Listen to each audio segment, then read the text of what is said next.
Hey there, folks, I'm Isaac, and I am making sandwiches all day. And I'm Claire, and I might just rob a bank in February. And this is Make Make That that Game! game! Where we pitch the latest The greatest new video game ideas. that will never be made, even if they are about bank robbing sandwich artists.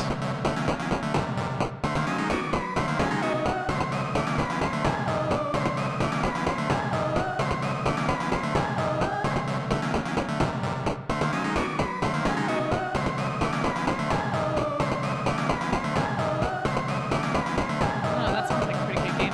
Yeah, no, that's Write it down.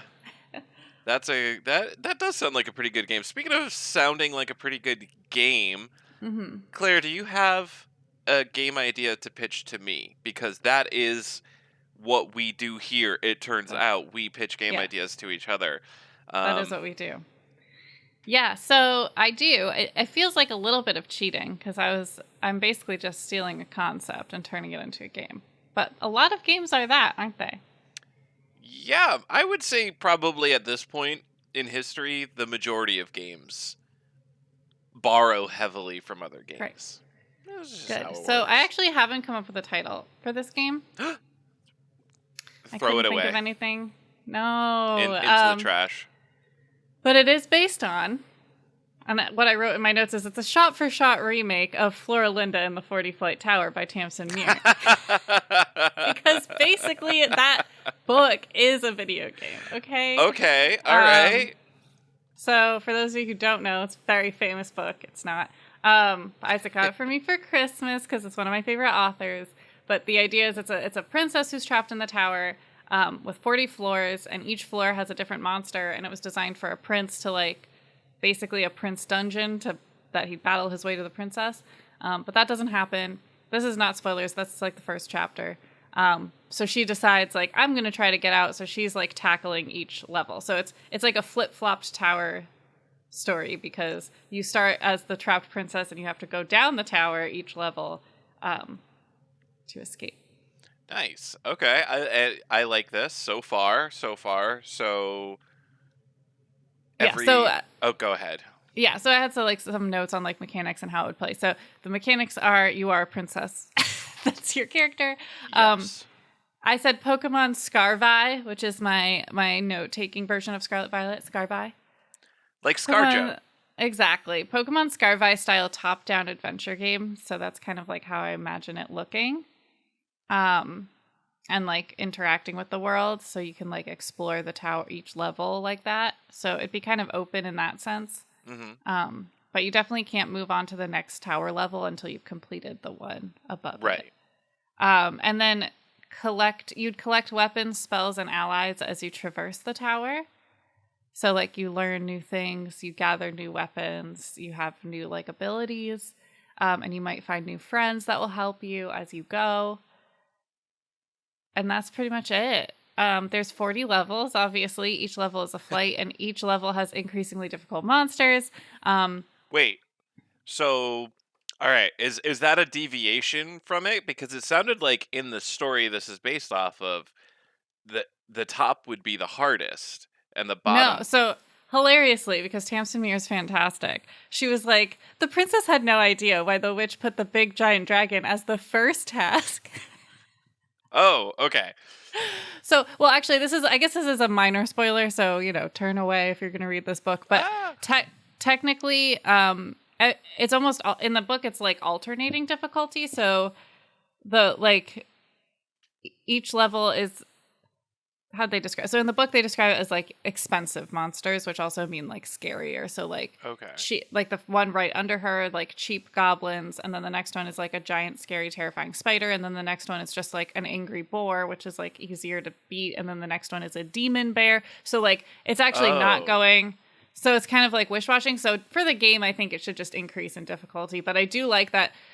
And I didn't even get why they were doing this in the beginning because I didn't read what the book was about. But they're she put the dragon as first to intimidate the princes and make sure they knew she meant business. And it's no, she put the dragon first so that you could work up to the big boss. Which is really funny. So So yeah, so that's how that would work. And then all monsters can be defeated by battle, but also by cunning Ooh, or like okay, here we go. yeah, which also is a little bit inspired by your game that you're designing, where almost every battle can be avoided by secret, sneaky paths. Yes. So it's a little bit like that. And the reason is, and again, spoiler coming. So one of the monsters, I've not finished the book, but one of the ones she defeated because she'd killed a goblin, and she didn't want to deal with like lugging the body up to her room to throw it out the window, which is what she'd been doing. So she threw it down to the next level. And then the spider ate it, but the goblin was really yucky, and the spider died from eating the goblin. So, like, accidentally? Right. So it was like an Wow. accidental win. But like, so things like that were like, I mean, definitely I would program that into the game. Like, if you feed the spider a goblin, like, you just get to skip it, but also the spider would be able to be defeated by just like punching or whatever, so there's multiple ways to solve each one. I think it's like the cool, the cool like twist I'm adding to this tower game. Can you ally with any of the monsters? Can you So it talk to the hasn't goblin happened. and give The him food? allying with monsters hasn't happened in the book yet, but I think it should be in the game. But not with each one. Like, you couldn't go to each floor and then end with like 40 cool monsters on your side. Like, I don't think that would make sense. You could do it in Undertale. Really? Yeah, so Undertale, which in turn inspired my game a little bit that I'm working on that you just mentioned, which I don't think we've talked about on the I don't podcast think we have. before, and maybe we won't today either. But Undertale's big thing is every battle can be ended without actually battling. So, like, you don't, like, gain an ally or anything. You just end the battle on friendly terms. Oh, okay. So, like, a big meathead monster, instead of, like, attacking them, you could goad them into, like, lifting weights until they strain their muscles, and then they Okay, yeah. So like walk away. that's like the cunning that I Yeah, but yeah. it happens within the battle sequence still.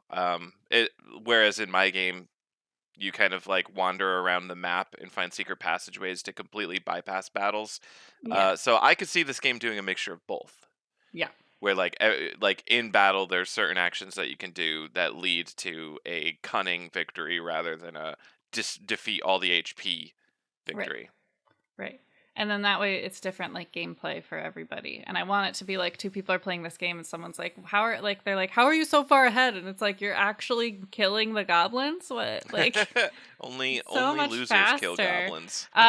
So that would be fun. And I do want it to be difficult. Like once you get like pretty close to the end, like I want it to be like real hard. Okay, as most games should be. They should have that nice. I know. I reference it a The lot. curve, The graph, the The curve. curve. You want player skill to increase at the same rate as the challenges they go. Otherwise, it gets boring or frustrating, depending Yeah. on where the curve goes wrong. That's a important game design tenet. And maybe one of these days, maybe we should just do some game design tenet videos or something. I don't know. Maybe Yes. there's enough of those. Maybe that's not what we do here. We pitch games here, okay? Yeah, we just pitch games. We don't. We will briefly touch upon some subject. That's what Isaac asked the question. Exactly. That's the whole question segment. But since we do pitch games here, Isaac, do you have a game idea for me? I do. My game idea is called "It Has Pockets." I already like it. I'm gonna go buy it right now. Good, excellent. I don't know where to begin describing this one. If I had to give it like a one sentence blurb, it would be inventory management battle royale puzzle game. Oh, because pockets. I was like, inventory management. That's not fun. Yes. So basically, what the setup for this is it is like a multi-phasal, multimodal, whatever you want to call it, game which incorporates multiple gameplay types. So the start of it is like there is a pit or a pool filled with items, and those items are different like blocky shaped things. Kind of like Tetris, but not exactly Tetris. Like they don't have to just be four squares arranged in a way. Um, they can be basically any shape, and all of the players, there can be more than one, there can be only one, etc., drop into this pool which scatters all the items around the level. And then they play like this isometric or top down, like some kind of third person view where they run around and they have to pick up as many items as they can in a limited amount of time.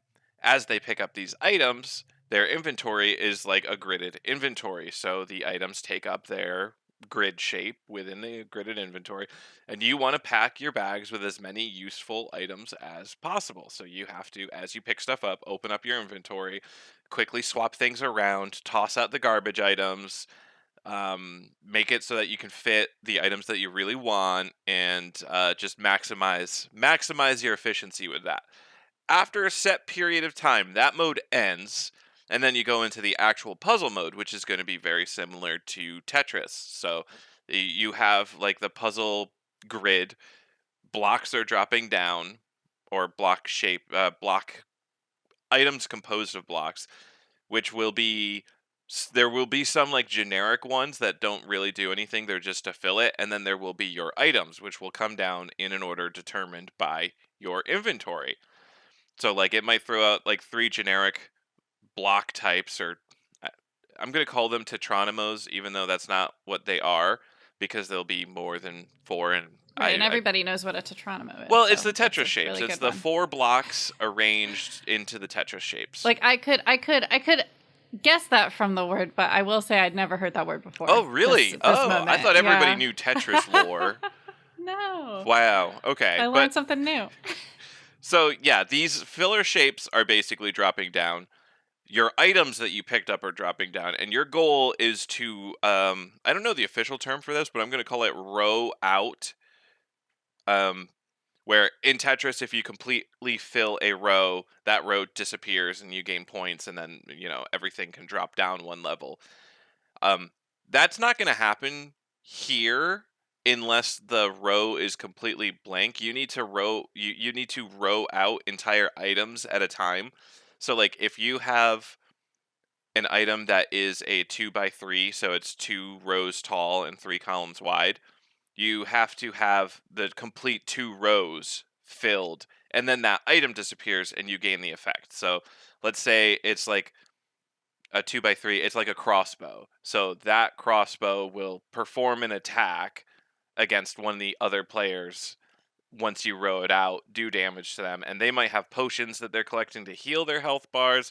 There might be other effects like changing their board, like shuffle their board around or change the order that items are going to drop down. You might destroy sections of their board, which can mess with how things are going on. But the idea is whoever is the last one standing after all of this chaos is the winner. Or if it's single player, you're playing until you can't play anymore, like a normal like Tetris game. I really like the first part. I like the idea of an inventory where the shapes of the objects you're collecting impact how much you can hold is really interesting to me. And then why are we moving to Tetris? Like, I mean, I guess it's interesting, but it seems like a completely unrelated part of the game.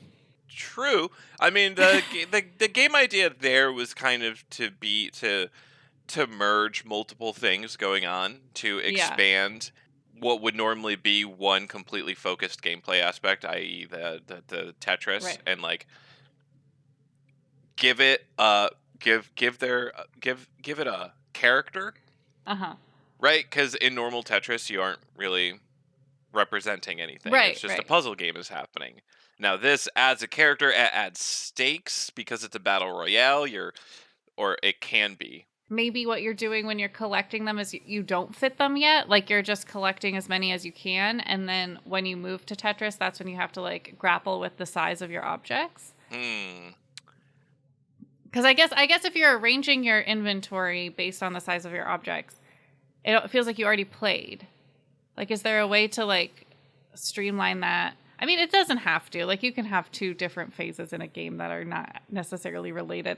For me, it was like I was so on board, and then I was like, what is happening? I had you in the first half and then You lost had you. me, and then Oh you just no! lost me. I was like, what are we doing now? I really like I really like the idea that, like, instead of, because most inventories are based on either just pure numbers of item or Hmm. like number of type of item. So like some Yeah, items might be like take more inventory slots, quote unquote, but they don't like physically look like that, right? right. And then And and they don't use or like you'll have shapes or yeah. weights. Like Elder Yeah. Scrolls games will be like a cheese wheel weighs 0.2 pounds. You can carry 300 of them. Oh boy, Elder Scrolls. Yeah, but so I like that aspect of like an inventory where like it's a puzzle. Like that's cool because that also makes Hmm. you kind of have to think through like what am I picking up? Like can that fit in my bag? Like That's that's now that I'm thinking about it, that is how Subnautica used inventory, if I a little remember bit. right. So not Yeah. quite as cool as They you're didn't have weird describing. shapes. It was just Right. different numbers of squares. Yeah, okay. Right. So like some items would take up more squares than others to like indicate a large item. Yep. I was thinking about Subnautica when you were describing this because I was like, inventory management, that's Subnautica. Yeah. And then it made me think of, I had a thought while we were watching The Way of Water, Avatar, The Way of Water. If anyone's heard of it, I don't know. And it's a very niche film. But I was like, wow, this is basically Subnautica the movie. I actually had that thought at one point too. Or Because the did you world too actually is so say that to pretty. me at some point during the movie? I don't think so. I think I thought about Okay. saying it and then I'm like, this isn't worth a whisper. It's so hard to watch. I will say, like quick sidebar, like watching a movie. This is the second time I've been to a cinema since 2019, so I'm not super used to it. We've watched a lot of movies at home, and it's like really hard not to add commentary now because I'm so used to just being able to say whatever I want during a movie. Mhm. And I Which didn't you even still use can. yeah. It's just it depends on how much of a social pariah you're willing to be. Yeah, so every now and then I just lean over to Isaac and like whisper in my quiet, like a whisper that's quiet enough, but like he can still hear it. Just like one funny thing that I'm thinking about. So, anyways, Yeah. Avatar: Way of Water diversion over. I don't think we have any honks or bonks this week. So I'm gonna ask a Oh, question. okay. Imagine a little jingle plays right here to introduce this new segment. Actually, I spent a lot of time coming up with examples of what I'm talking about with this question, but I guess I never formed it into like a neat little question. So, food in video games. What should Okay. food in video games even be doing? Because a lot of video games do foods in wildly different ways. Yeah. Yeah. Wow. Okay. Yeah. And if you want, I can go into all my examples of different things first, or you can say your piece first. Why don't you? Okay. How about you do an example? Because I think I have not as much video game experience. That's kind of what I thought. And so So giving examples will help me because I feel like if I say my thoughts now, you'll give examples and I'll be like, yeah. oh. So the newest the Scarvi Pokemon games, right? Yeah. You have berries and you have sandwiches, effectively, and then you also have candies, which I would consider food. So you've got Oh, berries, interesting. you've got candies, you've got sandwiches, I and they don't think of all candies and Pokemon as food. oh well okay. So so berries have a wide range of effects. They are effectively like potions and full heals and stuff, like items that you give to a Pokemon and then they can use it in the middle of the battle on their own when certain conditions are met. Um, or berries can change their stats, or berries can change. No, berries can't do that. That's mints. But that's another kind of food. Mints can change like their nature. They can go from lazy to brave if they eat a mint. Um, Sandwiches, you can give sandwiches to your Pokemon, and for some reason that makes wild Pokemon give you more experience or makes it more likely for you to find shiny Pokemon in the wild. Um, Candies level you up or give you experience. Basically, what I'm saying is Pokemon is a mess. I don't think anyone who made Pokemon knows what food does or I don't know. I find sandwiches the most overwhelming. I'm like, this, I don't even know how to make one. I can't. I don't know. Yeah, it's like, okay, if you put meat on your sandwich, it means dragon type attacks are more powerful. If you put mayonnaise on your sandwich, it makes fairy types more likely to be shiny. And you're like, what? I I'm like, thought I don't want to learn that. I'm sorry. I don't. I thought sandwiches were a food item, and I thought food items were berries. And yeah, so confusing messaging, in my opinion, from a game design perspective, to have food doing such wildly different things. And it's hard to nail down in universe like what's going on with this, like in the context of the narrative, let's say. Yeah. What's this food doing? Why I does don't know. food work like this? Yeah. uh No, it makes no. Most other video games like Witcher 3 and Skyrim and like the Elder Scrolls games, food is pretty easy. It heals your hit points. So you're about to die. Now, I also think that this doesn't make any sense. You're about to die. You're like, You pause the game. You eat 45 cheese wheels, and now you're at full life again. yeah, that also doesn't make sense. And then what about, well, the game you put Monster Hunter, right? That has Yep. food. That has food. That was my next example. What food does in that game is it increases your stamina, which this I think is the one that makes the most sense. Like Mm-hmm, game mm-hmm, mm-hmm. design into like game narrative. This is the one that I get more. You eat food, you gain more energy, you can fight longer, dodge longer, etc., etc., and eventually your stamina, as you're like getting hungry again, your maximum stamina goes down, so you have to eat more food to And kind that's of just fill like, your belly up again. yeah, And that that makes like sense. creates something for me to latch onto and understand. Monster Hunter officially best food system, just because of internal consistency and game to narrative. Yeah, I healing HP is such a weird, because like HP is already a nebulous enough concept in video games and role playing games, etc. The fact that food heals it is like, have they given up? They're like, oh, I want to put a chicken wing in this game, but I don't know what to do with it, so it'll heal 3 HP. Yeah. I get, so it's like I'm torn because I think sometimes that's a little bit fun, right? Like it's a little bit fun that if I find the chicken wing, then like I heal, right? Like, haha, fun. But then in the Pokemon sense, I don't like that you have to make it. That's weird. I just, or like, so like in a Sims sense, which I know is like completely different gameplay, but that's like food is very important because you have to like keep your Sims alive. They have to eat. Yeah. So kind of like Monster Hunter, right? Yes, actually, um, Sims. So like survival, or I guess Sims isn't a yeah, like survival game, but like I mean, actually, life like sim. Sims is kind of a survival game if you don't use cheat codes. Like most of what you're doing is trying to keep your sim alive. That's true. And there's another the system where food only in like in Sims, if I'm understanding this correctly, because I haven't played in so long and I only played once for a little bit. Um, you have a hunger bar, and food basically interacts directly with the hunger bar. Right. Like you eat food specifically to increase. Oh, I guess it does. It also play with like the happiness meter. Yeah. Yep. And it also, well, so the happiness meter is all of your, basically all of your needs averaged. So Oh, like okay, if a lot of them are red, then you'll be sad. But like if most of them are green and one's red, you're probably going to be fine. okay. Yeah, I mean it's interesting because just like people, like so if you eat, then like you're gonna have to go to the bathroom, so it makes your bathroom go lower. Just great, Sims is Oh, great. but your hunger goes higher. Okay. Yeah. Now, So but it can't like direct, like you can't have a particularly good meal that like yeah just you makes your well, happiness higher. so I think like the more fancy the meal is, the better, the more it might fill your hunger bar. Oh, okay. And then also there's different sized meals now in Sims 4, so you can have like snacks, which like so if you're just like a little bit hungry, you can like top it off. Um Also, so like the Sims 4, I haven't played as much as Sims 2, so but they have a mechanic that's mood that's like different Oh, than happy than just like general satisfaction. So no you can thanks. so like if you burn your food, you'll be like in a bad mood.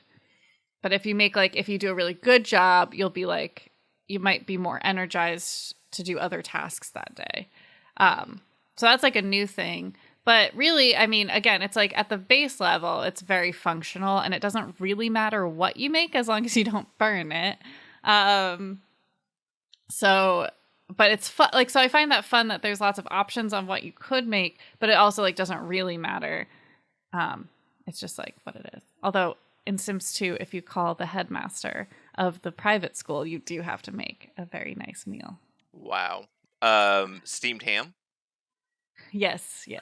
No, I usually made the lobster thermidor. Okay. Oh. Never heard of that, but okay. But the other thing that I was thinking of is Animal Crossing and how I think food is the worst in that game. Like, the worst. Food doesn't do anything in Animal Crossing. I mean, exactly. it does, but like... I mean, so like eating something gives you strength to like pick up a tree or break a rock, which is fine. But when they introduced farming and cooking, but then literally the food you cook has no value. It literally has monetary value. You can sell it at the store, but it's like you can go through all this effort to collect ingredients and find a recipe and make the food, and then it's the exact same effect as eating an apple off the ground. And wait, really? Does it not give you like an increased number of digs or Animal Crossing? What are you doing? I'm pretty sure not. Now that you say it, I'm like, I don't. But I think so. I think it's literally just one per, like one. Okay, perfect. And I mean, that is literally just at that point, that's the game designer just throwing something at the player and being like, here's just another like rote action you can do. Right, but I guess for me, it's like at least if I'm making furniture, like I could use it to decorate my house. Like now I just have like plates of dishes just like in my inventory, and I don't know what to, like there's nothing to do with them. Eat, sell, put in house, decorate with it. Like it just seems like they were like, yes, if we add new menu options for them to press, the players will be happy. Which is not game design that I personally adhere to. I kind of agree with you. So I think where I am with like food and games is I think it should be like it's okay to have some food have like quote unquote powers. Like berries and Pokemon and candies make sense to me because they're like weird unknown berry. Like there's not like a strawberry, right?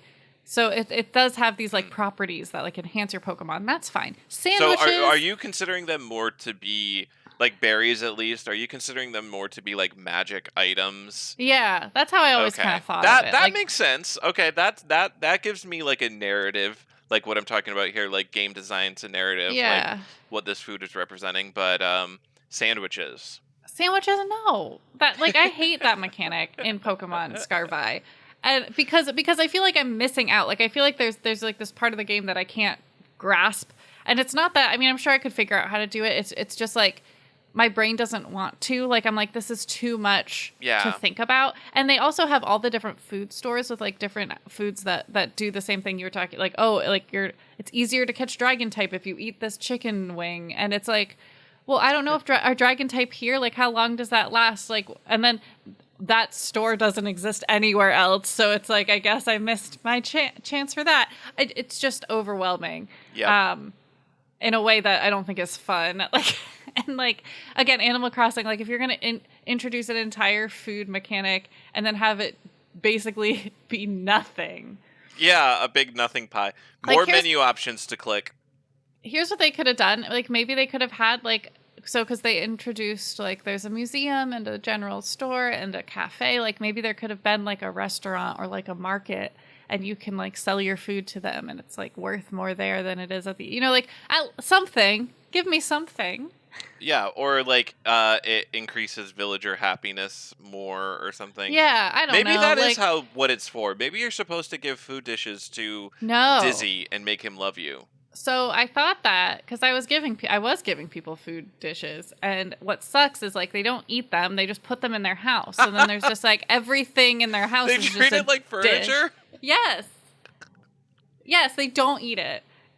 So they should eat it on the spot. They should eat it in front of you and then comment on it. That would be good. That would be a good mechanic. So it's just that's what No Man's Sky actually. So in No Man's Sky, the space game that I play a lot, or used to. I need to see what's going on with it these days. I need to see if they've done a new update. But so in No Man's Sky, you can craft food, and it is effectively just another menu option because like what food does 99% of the time is what batteries do. It restores energy to your suit. Hmm. So and batteries are like infinitely easy to create, whereas food you have to like milk rabbits and scrape ooze off of animals, and it's like you create a Yucky. pellet, you feed the pellet to an animal, the animal becomes friendly to you, then you milk it, and then you can use that milk combined with like berries that you find to make a basic meal, and it'll like give you 5% energy compared to a battery just completely filling you up. Anyways, the other thing that you can do with food is you give it to a special guy in a special space station, Uh-huh. and then he gives you a rare type of money, I'll call it. So that you've got your normal credits, and then you have units, and units are more valuable and harder to find and Yeah, I like spent that. on Yeah. different things. And like depending on what quality of food, so like if it's just a basic like you mixed a milk and a cherry and you gave me like the first tier of real food, he is most likely going to give you basically not like a couple credits. But if you are at the end of the tier and you're making him like haunted ice cream, which Haunted is like ice a cream. like Is 10 that real? tiers of ingredients. Yes, haunted Oh my ice cream god. is an item a food item that you can craft I in love No Man's that. Sky. You give that to him and he's way more likely to be like, this is the most delicious food of all time. Here's 200 credits or 200 Yeah. units. Okay, I like that use of food. I like that. Yeah. So it's like got an actual use, like in game, like, oh, if you're desperate, you somehow can't make a battery right now. You need to restore your energy immediately. You somehow have the resources for food, make the food, eat your little pie, gain your energy. Or the much more valuable, sell it for a rare currency. Yeah. No, I like that. I like that. So I think what we've kind of come down to is like if you're going to have food in a game, it's got to be like really obvious what it does and why it's there. Hmm. And if it is going to be complicated, that should be really clear why. Like, Yeah, like what do we gain from how complicated sandwiches are? right, like nothing. But like you, like for you, like making a complicated dish in No Man's Sky, like you gain like a bunch of money. Like that's pretty cool. Yeah. Or like in Animal Crossing, if they listen to us, they should update it where you can gain friendship by giving them good food. It's like that Yep. would make sense. The other game I was thinking of was Kirby because Kirby does have food as well to heal you. Like you go Oh to the yeah. or Kirby in the Forgotten Land. You go to the the Waddle Dee town. Waddle Dee town. Yep. Waddle Dee Town. Is that not it? No, that is what it is. Okay. And then and you can order like there's just like 3 foods and each one gives you like more heal, like a different amount of heal. Yes. And you can also eat or drink the food. You can like save it and you can do it on your next like battle. But I think that again like is not annoying because those are almost also magic items, right? Like they almost function as a magic item. Yeah. What's the stuff that can like increase your attack? Is that food or is that like a little capsule? Those are I think technically juices or like smoothies. Yes. Okay. Yes, that's what they are. Juices or smoothies that you drink and it increases your attack, which again functions differently from how food works. Yeah. Which okay, that's what my overall thesis is going to be. Like my point in asking this question is I wanted to veil my opinion, which is I don't like when food heals HP because I personally feel like that doesn't make sense. I don't Yeah. like if you punched me in the face, I I think would ate a not like eat a snack. Yeah. biscuit.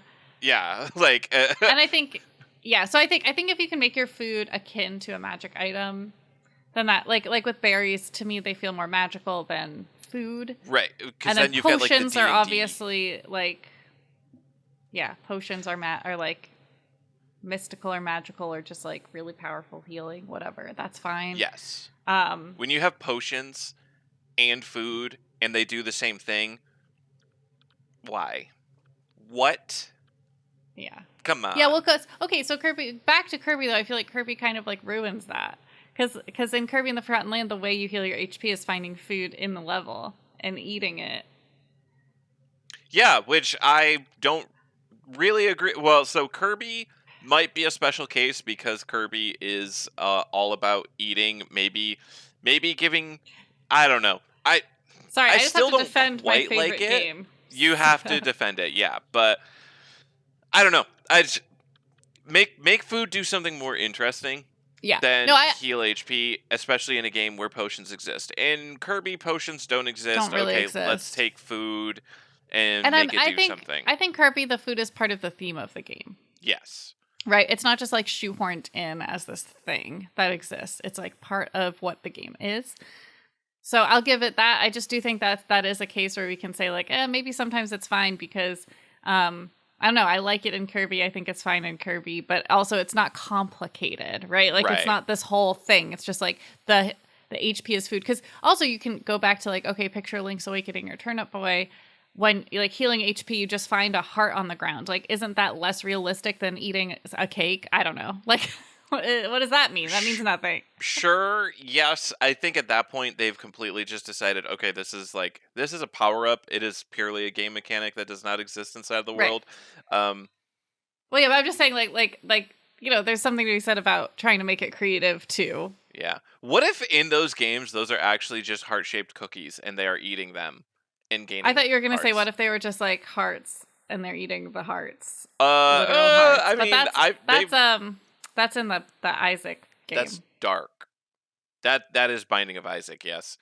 The Isaac game as you're talking to Isaac. But all right. Yes, food shouldn't just Food, heal yeah, so here my last point, it's just reiterating the same thing I've said 45 times, but good. here's where specifically where it takes me out. You are playing an RPG game. There's a world filled with magic items and food. You are playing a character like Yakuza, Elder Scrolls, Witcher. You're playing a character.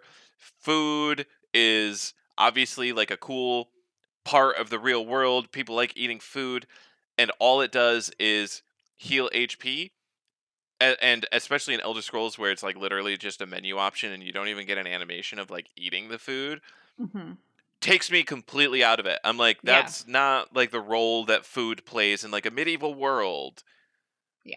No, Um, I think what we come to as our conclusion is like, make food make it make interesting. sense.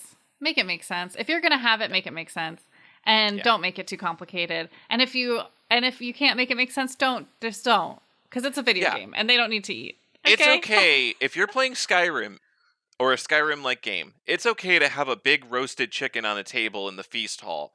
You don't have to let the player pick that chicken up, Yeah. and then you don't have to make an effect for that chicken. Especially if the effect is going to just be heal HP. Like, yeah. Yeah. Nope. Anyways, I'm there. I gotcha. rapid fire round. I'm hungry now. I'm gonna say. Yeah, I chose a bad time to talk about food, I know. I but haven't had breakfast yet. neither have I actually. But so that means we got to get through this rapid fire Yeah. round Let's do a quick rapid fast. fire so we can eat some All right, so food. I've got the timer up. I'm ready. For those who don't know, for those who are joining us for their first episode, we don't normally talk this much about food. And also, the rapid fire round is when we take 5 minutes, we set a timer for 5 minutes, we randomly generate 3 words, then we have to incorporate those 3 words into a game idea. Um, where we have like a mechanic, we have a title, and we do that 3 times. That's the rapid fire round. I don't normally introduce it. I don't know why I took charge of it this time, but I don't think I did a good job. Let's Yeah, never you do did that it. again. Let's go. Let's generate 3 words. I'm ready when you are. All right. I'm ready. All right, I've started the timer. Okay. Faithful. I like it. Faithful. Guest. Guest. Okay. Clarify. Clarify. Uh okay. Okay. So but the based on the first 2 words, I really wanted it to be like you are a priest at a church, Yeah. like a medieval typey Yeah. church. Um and you have to make the church nice and like let people come in and do their prayers and keep it tidy and stuff. So like Okay. graveyard keeper kind of Yeah. but specifically in a church, like Bear and Breakfast almost, but Yeah. church. Okay. Okay. Um, Yeah. Yeah. don't Yeah. know Yeah. where clarify comes from, except for clarifying. Like you can clarify oil, you can clarify Oh, potions. okay. I thought you were going to clarify, like, okay, here's where I had it when you're describing. It's like people come to pray and then they're like, they get like the scripture wrong and you have to correct them. So the only reason I didn't suggest that is because I feel like so many of our rapid fire game ideas are based around conversations I know you and like say that, doing but that kind of thing. but you said that last time and we didn't even make any like that. I don't know. I feel like it's not actually that bad. Okay. Listeners, is it that bad? I don't think it's that bad. Listeners, is it that bad? Yes. I Please don't think comment below. I don't think it's Send us that an bad. email. But yeah, all right. So you're a priest I mean, I don't like we managing a don't have to go. church. I liked that you took it to clarify, but like I don't know if they do that. I mean, Clarify we can make oil. this a we can make this a fantasy game where Maybe you priests, have to clarify the holy water.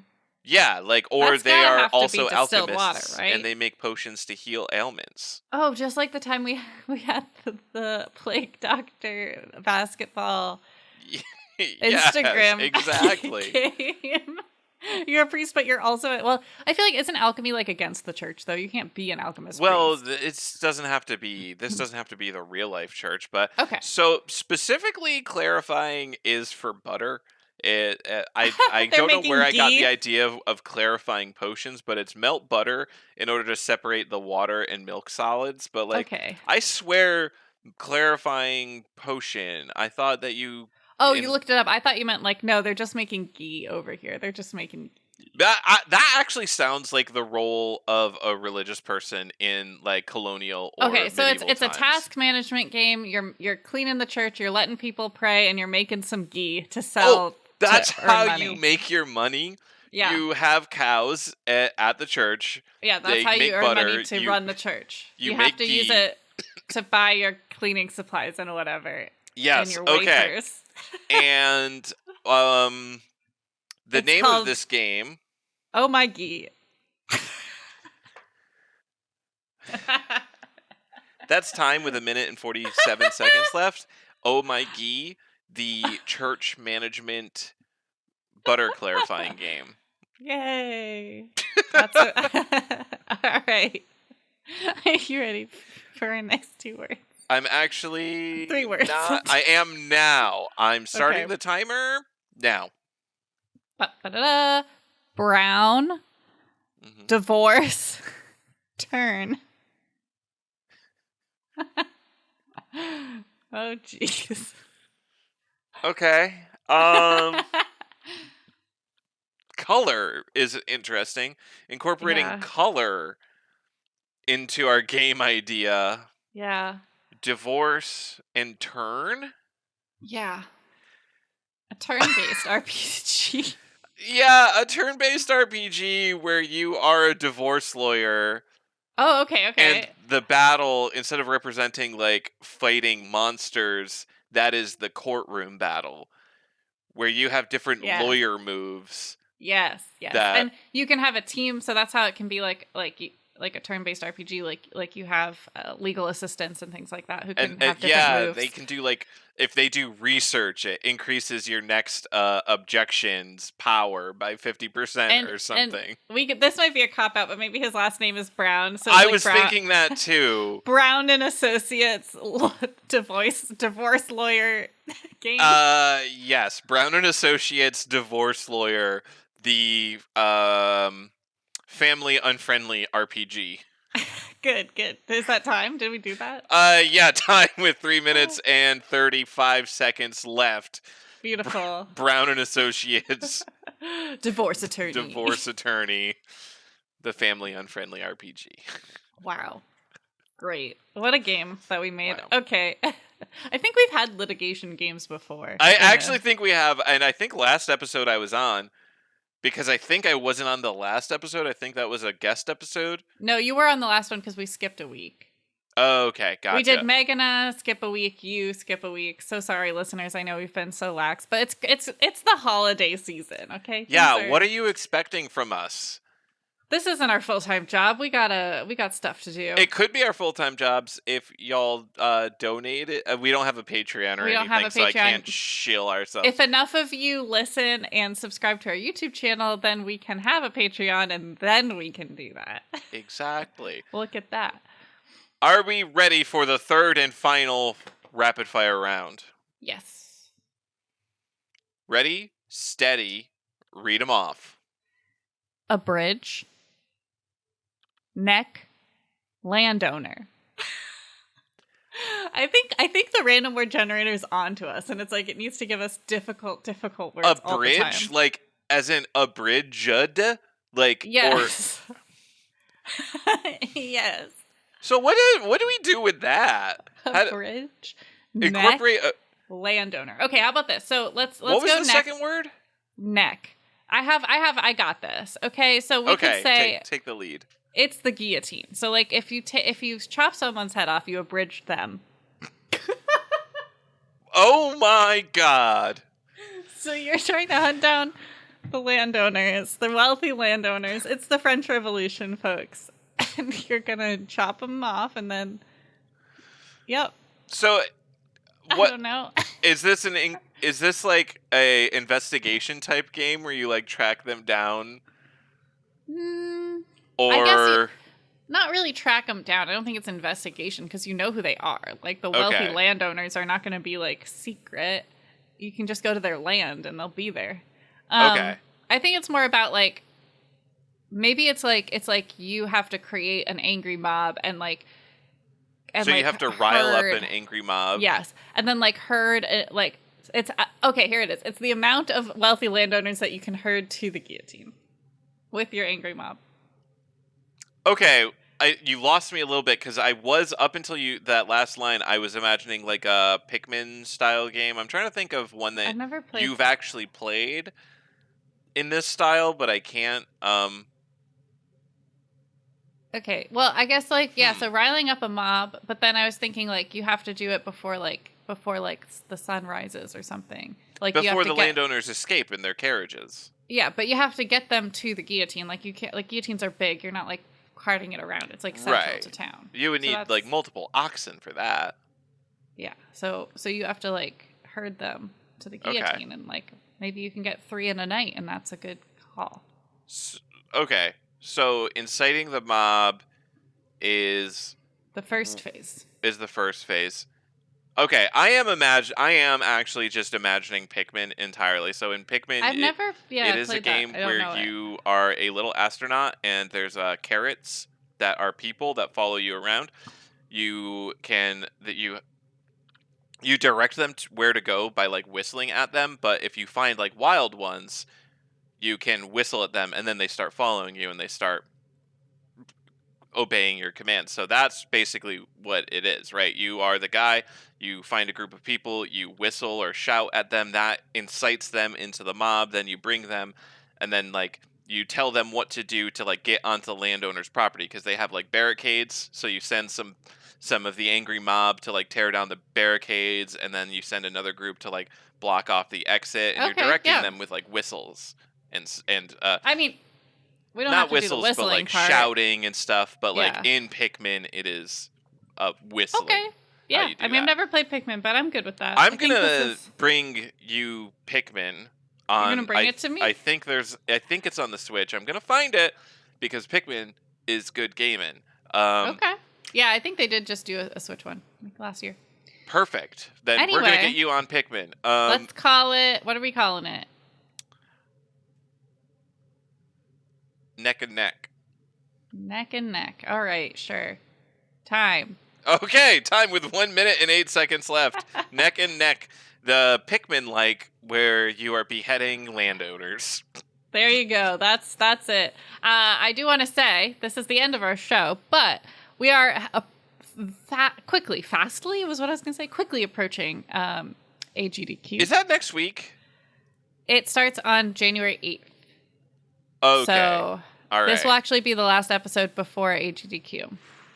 Wow. That's amazing. It's I so know. soon. It's so soon. So we love it. We love a good speed run. We're going to be covering that pretty heavily like we did for SGDQ last summer. So just get hype about that. We're hype about some games. I'm really excited that they're doing Pokemon Legends Arceus. That's like, I think my top excitement one. I really wish they were doing Scarvi, but I think that'll have to be next time because it is like very new.